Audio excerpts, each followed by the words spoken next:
ما أريد من هذا الشعب إلا أن يزيد في الحمد والشكر إلى الله عز وجل، ويزيد من محبة الوطن، ويزيد من العمل ومضاعفة العمل لما يسعى فيه من خير له وللدولة والأهل. هذا اللي أنا أدوره من الشعب، وربنا إن شاء الله يوفقنا جميعا على ما يحب ويرضى.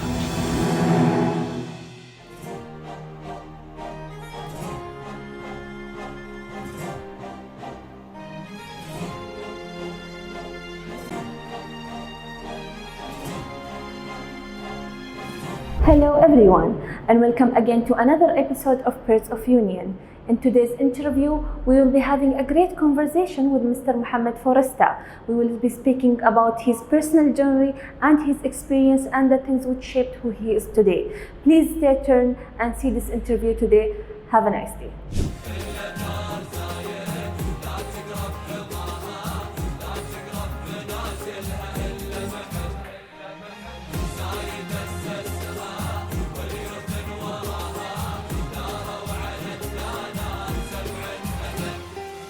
We would like to thank the rulers of the UAE, the true leaders who have provided us the fertile ground where businesses can grow.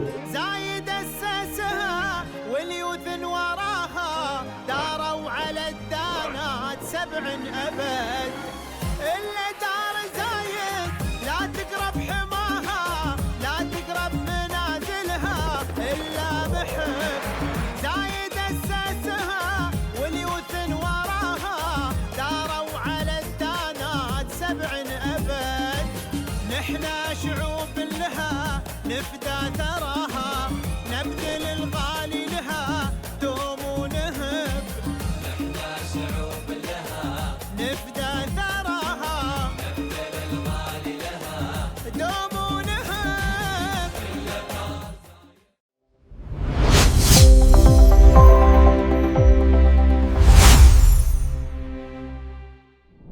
Hello, good morning everyone.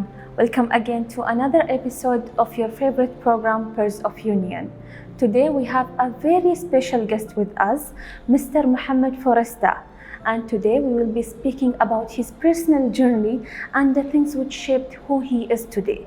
We are happy to have you, Mr. Thank you, and say likewise. I think before we start, it's important to know about your background, your education, and your work experience, who shaped who you are today. Bismillah ar-Rahman ar-Rahim. I am builder at heart. My journey began when I graduated. My father asked me a simple question: what next? In 20s, you are blank. My father gave me an advice which stayed with me till now. A man who is running his own cart on the street is still a free man. He owns what he creates.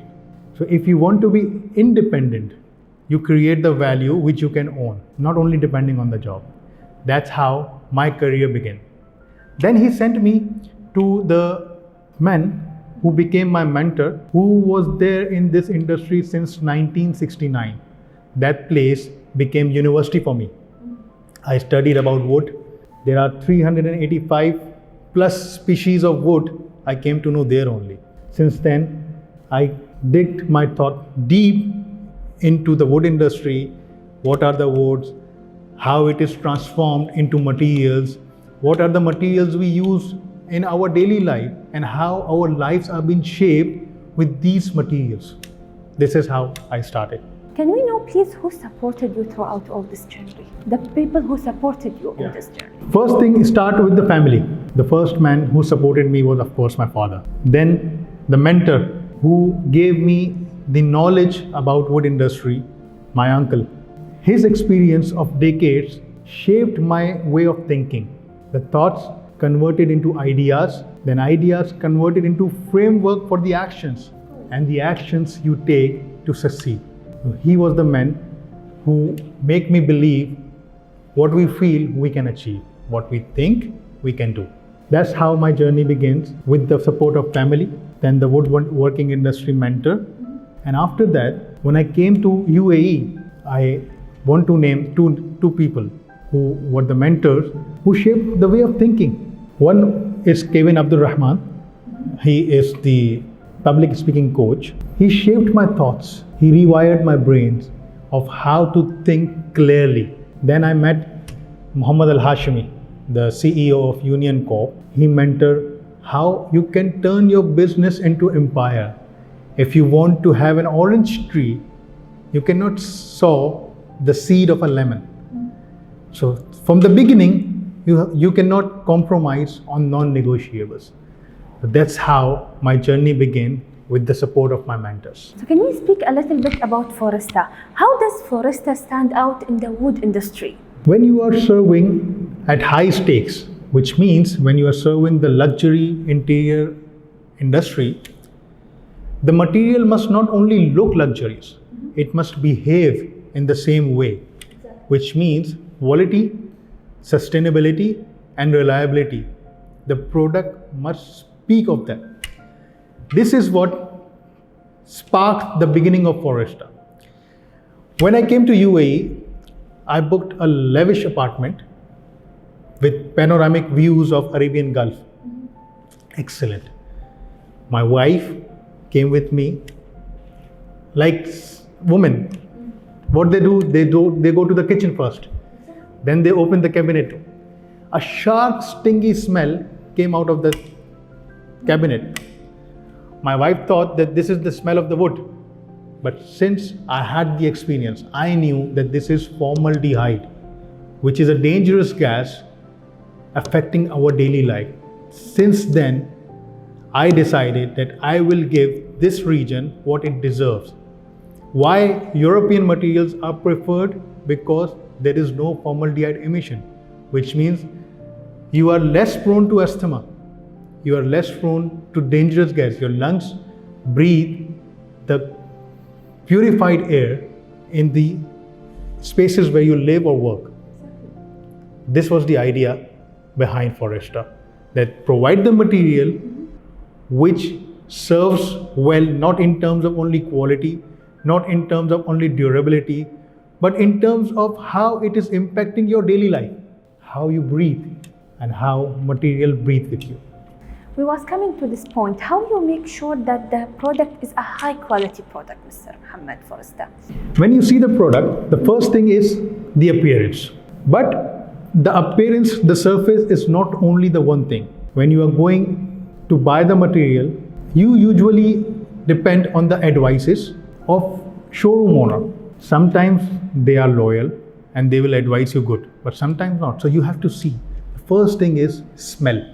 If the material have a stingy, woody smell, it is not woody smell, it is formaldehyde.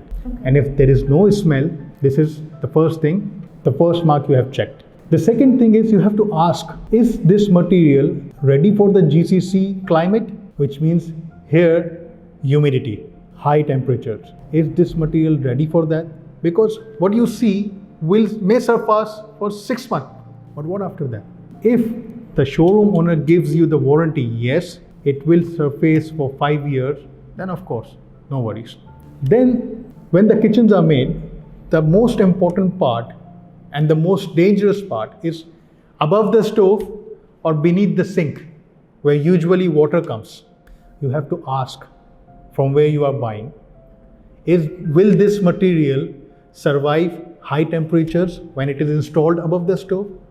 And will this material survive the water coming into it beneath the sink? If they answer that correctly, that's it. That's the material you are looking for. So what's the main challenges which you face in wood industry? The challenges are simple. Every industry faces that. You have to provide the quality, plus you have to provide the confidence, which means you have to provide the trust. At the same time, it should be cost effective. But when you look for the quality, you have to compromise on cost. If you compromise on quality, then you will get the best price. So this is the challenge industry is facing, where you have to balance everything. It's like a bridge where the load-bearing pillars must be strong enough. If a single pillar, for example, if the cost is very high, the bridge will fall. If the quality is not up to mark, again the bridge will fall. So this is how industry is thinking how to provide the sustainable solution. At the same time, it must be cost effective in the longer run, with the quality and with the confidence in the product.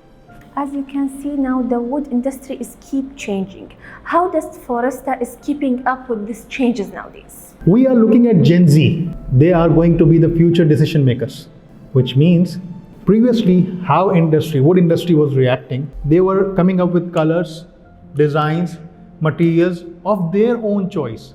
They were not looking at what Gen Z or what the next generation is looking for. Now the industry trend is shifting. They are asking what the customer is looking for. You can think of a cup, the analogy, which means when you ask someone you need the water, they may say no. First you have to create the cup and then fill the water. I still remember my teacher used to give me an example. On the first day, he came to the school and asked with an empty cup, if someone is looking for water, no hand raised. Then what he did, he made us stand directly under the sun for 30 minutes. And then when we came back to the same classroom, then he again asked, now someone is looking for water, each and every hand raised. Which means you have to give this thought to your customers, what the problem is, what the pain is. You have to think of that. Most leaders make this mistake. They're just offering the solutions by filling the water or just offering the water. But where is the cup?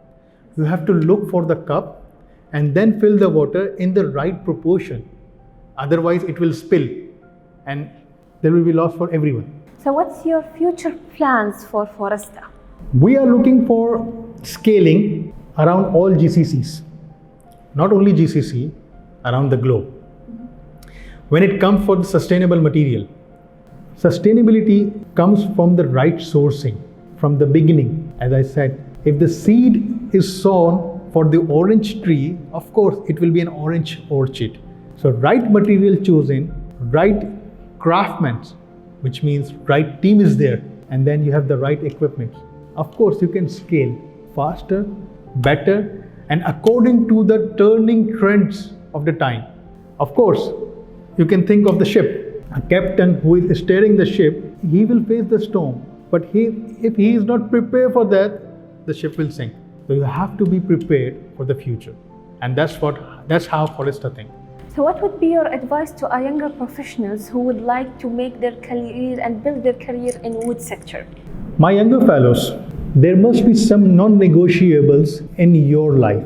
If you are looking to start your own business, whether it is wood industry or no, the non-negotiables are same. Compromise on quality means you have compromised on everything. Even if your idea is unique, you must think of the best way and effective way to put that idea into action. And the first non-negotiable must be, you must ask your customers or your target market what they are looking for. Maybe you think this is the right water for them, but there is no cup. So first you have to create the cup and then fill it with the water. Mr. Mohamed Foresta, before we end our program for today, would you like to give any thank you message for the UAE government? We would like to thank the rulers of the UAE, the true leaders who have provided us the fertile ground where businesses can grow, which means the ease of doing business this region is providing is always comes with the responsibility the leaders are putting in it. Thank you to the rulers for providing us that much ease where we can sow any seed and we can grow it into orchards and then gardens and then forests. Thank you for providing this ease of business. And with this today, we will come to the end of our program for today. We had a great conversation with Mr. Mohamed Foresta about his company, about him in general when he was young, and there's many lessons which we have learned. Thank you, Mr. Mohamed. Thank you so much for having me.